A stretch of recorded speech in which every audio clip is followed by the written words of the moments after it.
So who gets the surplus funds from a foreclosure? In today's video, I'm going to explain to you who gets the surplus funds from a foreclosure and how you can make an amazing business for yourself and your family, helping people and making great money, and how you can get that training. So let's get started.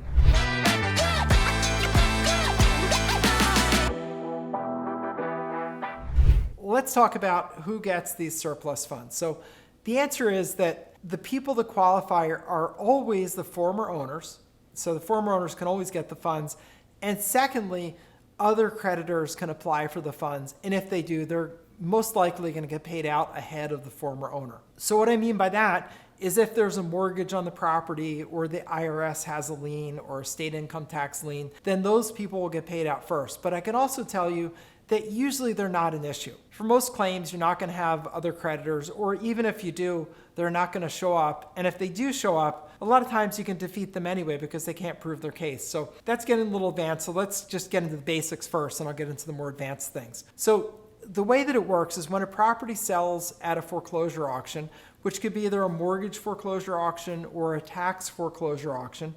Tax foreclosure being when they don't pay their real estate taxes. We're not talking income taxes, we're talking real estate taxes. When someone doesn't pay the real estate taxes, when the property sells for more than the debt, whether it's a mortgage, in the case of a mortgage foreclosure, or more than the taxes in the case of a tax foreclosure, that extra money over and above the debt repayment is claimable by the former owner and by other lien holders. So what we do is we get lists of monies that are being held by the government after these sales happen, where there's just lists sitting there, because 7 out of 10 times the money doesn't get claimed. So 70% of the time the money's sitting there. So we get those lists. Those lists are available for free right on the internet. So we get the list, we look through it, we pick out the biggest claims, and then we look up the contact information of the folks that are owed the money. That's very easy to do online. I could show you how to do that, super simple. So we get their contact information, which typically is going to include their social media accounts like Facebook, their phone number, their address, so you can send them a letter.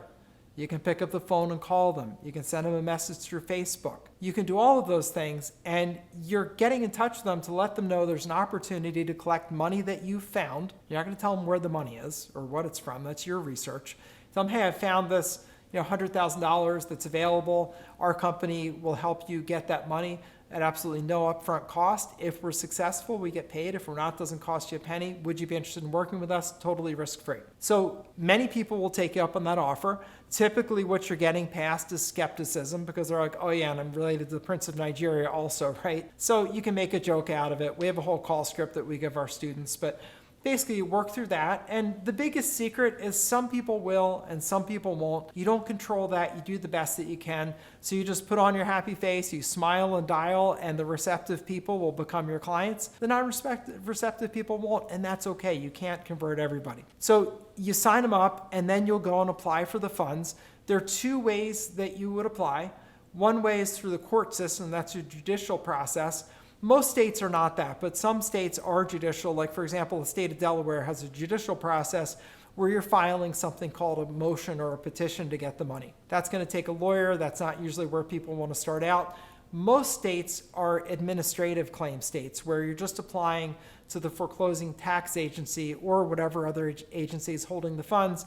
You fill in the paperwork, and then they send you a check. That's generally the way that it works in most places, and that's pretty easy. And by the way, you don't need to be an attorney. I'm an attorney, but I don't need my law license to do this. I don't need to be licensed, and we work all over the country. I don't need to be licensed in all those states, because this isn't legal work. But it can pay, I can tell you, better than legal work, because you're getting typically a percentage of the money that you recover, because nobody who is foreclosed is going to pay you by the hour or upfront. So instead, the trade is you work for a percentage of money if and when you recover money. So for us, it's typically 30 to 40% of the money that we recover if we're successful. If we're not successful, it doesn't cost them a penny. So we make it no risk. And that's important to know, that when you're offering folks this, make it no risk to them.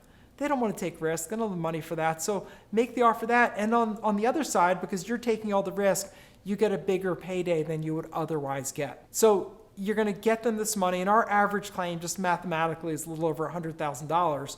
So it's a significant amount of money that you're getting people to help, because you can imagine when you get $100,000 and the former owner gets the majority of that money. What a life changer that is. I've had people literally, we've gotten out of homeless shelters, back into housing, back into life, because we got them these monies that they didn't know existed. And that's the thing, people just don't even know this money exists, so they don't apply for it. Because that's, as a matter of fact, a common question, like, why don't they get the money themselves? The answer is because they don't know about it, and therefore they don't apply for it. If you don't apply for it, you don't get it. It's not like the government's gonna come chase you down, handing you a check. That's not what happens. You have to put in an application, which is a simple form, but you still, the bureaucrats want their forms. If you turn in the form, you get your money. If you don't get the money. So in this business, what you do is you turn in the form, the government sends the check to you, you deposit it into your business account, and then you send them their portion, you keep your portion.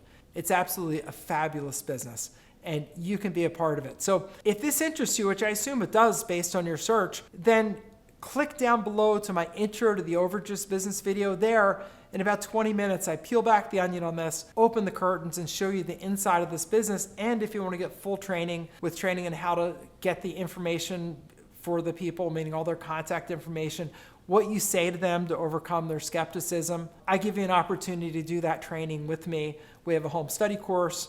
We do live events, I do coaching and training, and we help people get this business started because it is an amazing business where we get to help people and we get to make great money. And you're the right person for this business if it appeals to you to have a business where you help people at their most vulnerable time in a really significant way, and you want to make great money for yourself and your family. If you don't want to help people, then please don't click on the video down below. I don't even want to train you how to do the business because this is a business for good-hearted people that want to help people and are also comfortable making great money. If you're that person, then right now click on that link down below and I'll see you at my intro to the Overages video.